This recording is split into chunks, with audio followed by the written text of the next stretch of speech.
Let's begin what's trending.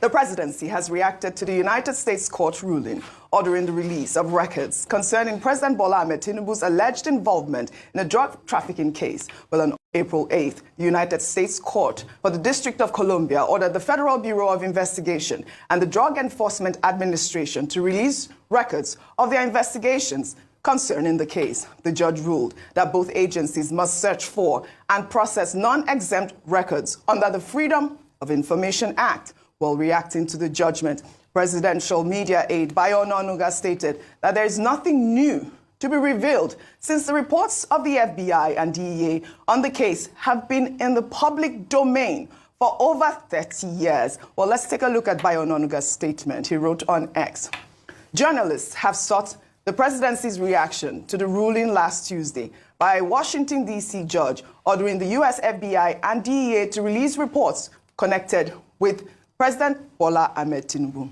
Our response is as follows. There is nothing new to be revealed.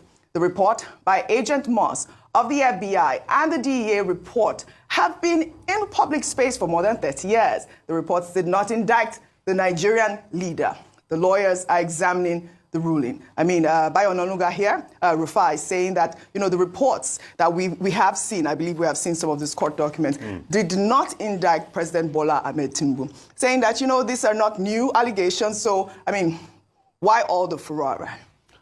Okay, but the Agent Moss report also talked about, the conversations around the money in Bola Tinubu's bank account and conversations around forfeiture of $460,000. And that's what we heard. But I'll just take you back historically. Plainsight, around Greenspan of Plainsight, had been pushing this for a while, requiring freedom of information to be able to get most of this dossier out, to be able to read them. And it's been blocked. And the rebuttal has always been that there's that Glomar, what's it called?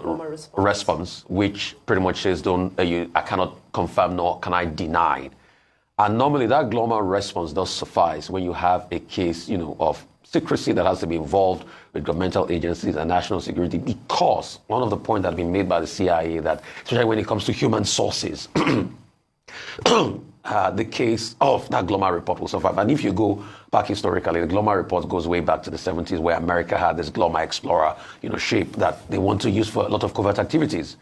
But as regards this, prior to this time, they had taken, with the side of the CIA and those governmental agencies, as regards that Glomar response, that, okay, you can that can hold sway when it comes to FOI requests. But this judge, this district court judge, now Judge Holmer, is now saying that, no, because this man is the president of a sovereign, this should be out there in public. Interest, yeah. Everybody should be able to see this. All right. But the argument that they're still holding is the fact that this is a human resource, of the CIA.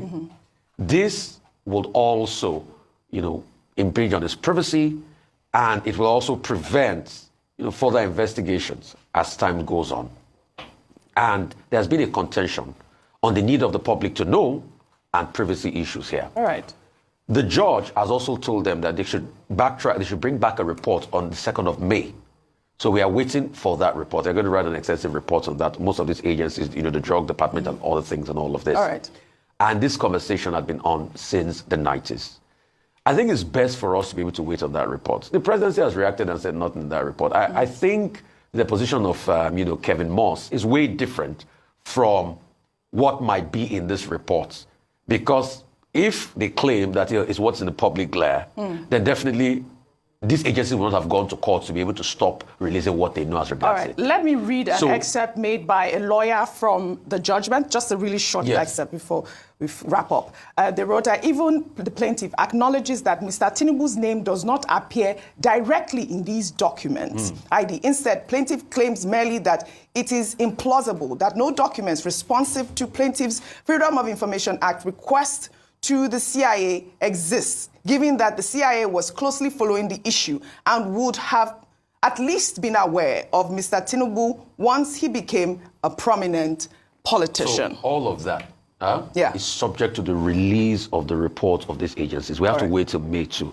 That's a deposition based on a lawyer's argument. On a lawyer's argument. So we have to, when they now report to the district judge, Homer, they will be able to know what happened. But you see, in going forward, for the sake of integrity, we shouldn't even have rebuttals as regards preventing, reports like this. Let everything be out in the public. All right. Let's be able to see it so we're able to make our inferences and this matter can go away. You forget that some of even these allegations have been put forward in the court during the election petition and it didn't sail through. Well said. So there's also going to be a case of jurisdiction. But we need transparency across the board. Well said. We'll take another story now. With some positive news. Following the